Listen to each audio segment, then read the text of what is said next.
సరే అది కేసు అయింది, హ్యూమన్ రైట్స్ వాళ్ళు ఆ కేసుని డీల్ చేస్తున్నారు, అది వేరే విషయం. ఇప్పుడు అంత డీటెయిల్కి పోవాల్సలేదు. కానీ అంటే కొన్ని మంచి ఇది సమాజానికి అవసరం, లేకపోతే ఈ చెడుని ఇక్కడ తుదముట్టించాలనుకున్నప్పుడు కొన్ని డెసిషన్స్ తీసుకోవడాన్ని మనం సమర్థించవచ్చు, తప్పదు. కానీ తప్పుడు పనులకి, ఎవడి ఇంట్రెస్ట్లో కాపాడడానికి, ఎవడు దోచుకోవడానికో నువ్వు టూల్ లాగా మారిపోయి అరాచకాలు చేసి, లేకపోతే ఎవడి ప్రతీకారం తీర్చడానికో నువ్వు ఆ చేతిలో ఒక ఆయుధమై, ఆ చేతిలో ఒక పరికరంలాగా తయారై నిన్ను, నీ చట్టాన్ని, నీ రాజ్యాంగాన్ని, నీ ట్రైనింగ్ని, నీ చదువుని, నీ అనుభవాన్ని, నీ ఒంటి మీద కాకి బట్టని వాళ్ళ చేతుల్లో పెట్టేసి చెంచాగిరి చేస్తే ఏమవుద్దో ఇవాళ బయటపడుతుంది. స్కూల్ పిల్లలు కనుక రోజు స్కూల్కి వచ్చి అటెండెన్స్ చేసినట్టు మీరు రేపటి నుంచి హాజరయ్యండి, ఆఫీసులోనే ఉండండి అని చెప్పి డీజీపీ గారు 16 మంది ఐపీఎస్ ఆఫీసర్లకు ఆదేశాలు ఇచ్చారు. ఈ 16 మంది ఐపీఎస్ ఆఫీసర్లు చాలా సుపరిచితులు, మనకి చాలా సుపరిచితులు. ఎట్లా సుపరిచితులు అంటే, వీళ్ళు అంతకుముందు ఏం గొప్ప పనులు చేశారో ఎవరికి తెలియదు, చేశారో లేదో నాకు కూడా పెద్దగా ఐడియా లేదు, కానీ కొంతమంది తెలుసు. కానీ ఈ 5 ఏళ్లలో వీళ్ళు సుపరిచితులు అయ్యారు. ఎలా అయ్యారు అని అంటే, చట్టానికి వ్యతిరేకంగా, రాజ్యాంగానికి వ్యతిరేకంగా అప్పటి ముఖ్యమంత్రి జగన్మోహన్ రెడ్డి దగ్గర మంచి మార్కులు కొట్టేయడానికి, ఆయన కళ్ళలో ఆనందం చూడడానికి, ఆ ఆనందంతో పాటు వీళ్ళ పనులు కూడా చక్కబెట్టుకోవడానికి చేసిన కొన్ని పనుల వల్ల వీళ్ళు బాగా ఫెమిలియర్ అయ్యారు. PSR Anjaneyulu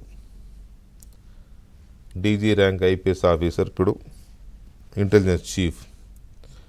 PV Sunil Kumar CID చీఫ్గా పనిచేశారు. ఏం చేశారో తెలుసు, నేను చెప్పవసరం. సీతారామాంజనేయులు ఏం చేశారో తెలుసు, సునీల్ కుమార్ ఏం చేశారో తెలుసు. ఎన్ సంజయ్ సునీల్ కుమార్ తర్వాత ఆయన సిఐడి చీఫ్ అయ్యారు.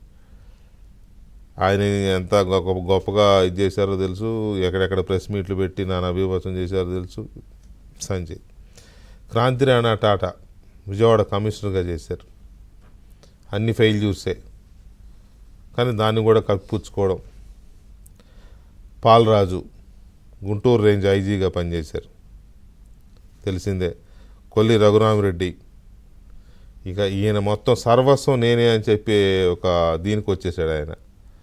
ఒక దశలో అయితే మొత్తం అన్ని డిపార్ట్మెంట్లలోకి ఎంటర్ అయిపోయే పవర్స్ కూడా కావాలని ప్రభుత్వానికి రిక్వెస్ట్ పెట్టారు ఆయన.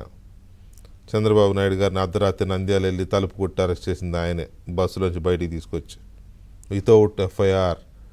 వితౌట్ ఎఫ్ఐఆర్ ఒక ఐపీఎస్ చేసిన అధికారి డిఐజీ ర్యాంక్లో ఉండి ఎఫ్ఐఆర్ లేకుండా, కేసు లేకుండా అరెస్ట్ చేయొచ్చా లేదా? పైగా ప్రస్తుత ప్రతిపక్ష నేత, మాజీ ముఖ్యమంత్రి, 3 సార్లు ముఖ్యమంత్రిగా చేసిన నాయకుడిని మనం టచ్ చేయొచ్చా లేదా అనే కనీసం ఇది లేకుండా పైనున్నోడిని చూసుకుని మనం ఏం చేసినా నడుస్తుంది, మనోడే కదా అని చెప్పి బరితెగించిన దానికి ఫలితం ఇవ్వాల. తర్వాత ఆర్ఎన్ అమ్మిరెడ్డి గారు, మరి ఆయన కెరియర్లో మంచి ఆఫీసర్గా పేరుండేది. నాకు తెలిసి మా వరంగల్ జిల్లాలోనే ఆయన ఫస్ట్ పోస్టింగ్. మరి ఇప్పుడు అలాంటి ఆరోపణలు ఎందుకు ఎదుర్కొంటున్నారో, మరి ఏ ప్రభావాలు, లేకపోతే ఆ మన అనే దాంట్లో చాలా మీనింగ్స్ ఉంటాయి, అదేమన్నా ఆయన్ని చేసిందో తెలియదు. ఇక సిహెచ్ విజయారావు, విశాల్ గున్ని, అంబురాజన్, రవిశంకర్ రెడ్డి, రిషాంత్ రెడ్డి. ఈ రిషాంత్ రెడ్డి తెలుసు అందరికీ, చంద్రబాబు నాయుడు పొంగనూరు దగ్గర అంగాళ్ళు దీంట్లో వెళ్ళినప్పుడు ఆయన హత్య కేసులు పెట్టి అంత అడావుడి చేసింది.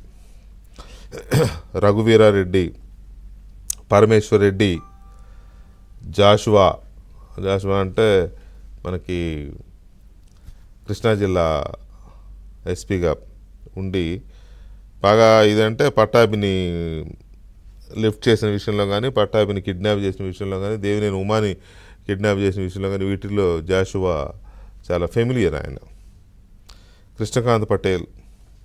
సో ఈ 16 మందిని ప్రభుత్వం పోస్టింగ్లు ఇవ్వకుండా వెయిటింగ్లో పెట్టింది.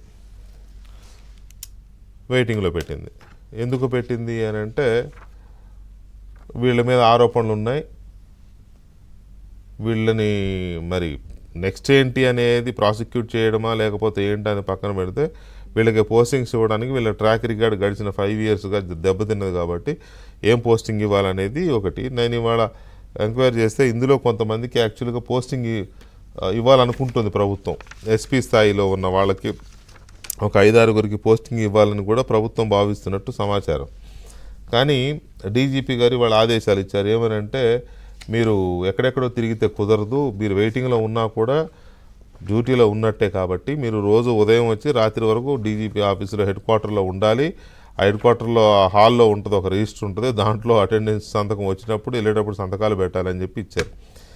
ఇది నాకు తెలిసినంత వరకు ఫస్ట్ ఆఫ్ ఇట్స్ కైండ్. ఇంతవరకు ఎప్పుడు ఇలాంటిది జరగల.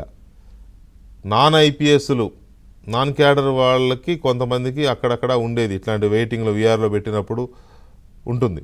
కానీ ఐపీఎస్లకి రావడం అనేది దిస్ ఈజ్ ఫస్ట్ టైం. మీరు హెడ్ క్వార్టర్ లేకపోతే ఏమవుతుంది, వీళ్ళు వెయిటింగ్లో ఉన్నాం కదా అని చెప్పేసి ఎక్కడెక్కడో పెత్తనాలు చేస్తున్నారు, ఎక్కడెక్కడో తిరుగుతున్నారు. అసలు ఎక్కడున్నారో తెలియదు. విహారయాత్రలకు వెళ్తున్నారా లేకపోతే పిక్నిక్లకు వెళ్తున్నారా తెలీదు. వాళ్ళు ఇష్టారాజ్యం అయిపోయింది. లేకపోతే ఇంతకుముందు చేసినట్టుగానే వేరే పనులు చేస్తున్నారా తెలీదు. అయినా వెయిటింగ్లో ఉన్నా కూడా డ్యూటీలో ఉన్నట్టే కదా, పోస్టింగ్ ఇవ్వలేదు కానీ డ్యూటీలో ఉన్నట్టే. మీరు ఐపీఎస్లుగానే ఉన్నారు కాబట్టి బాబు మీరు రోజు ఉదయం రండి, రాత్రి వెళ్ళండి, పూర్తిగా ఆఫీసులోనే ఉండాలి, అక్కడ అటెండెన్స్ రిజిస్టర్ ఒకటి ఉంటుంది, అందులో సంతకాలు పెట్టండి వచ్చినప్పుడు వెళ్ళేటప్పుడు అని చెప్పి డీజీపీ గారు ఆదేశాలు ఇవ్వడం అంటే ఎంత అవమానకరం, ఎంత అవమానకరం. ఈ 16 మందికి ఇచ్చింది మొత్తం ఐపీఎస్ వ్యవస్థనే బాధ పెట్టేలా ఉంటుంది. ఎందుకంటే వీళ్ళు చేసిన పనులు అట్లాంటివి. ఐపీఎస్లందరూ ఈ 16 మందిని ఇవాళ వేరే రకంగా అనుకోరా, మీ మూలన మాకేంట్రా బాబు ఈ బాధ అని అనుకోరా? సో ఇది సిచ్యువేషన్. ఎందుకు వచ్చింది ఈ సిచ్యువేషన్, ఈ 16 మంది పరిస్థితి ఏంటి, ఏం జరగబోతోంది అనే అంశాలు మనం మాట్లాడబోతున్నాం. మనతో సీనియర్ జర్నలిస్ట్ విక్రమ్ పోలా గారు ఉన్నారు, అలాగే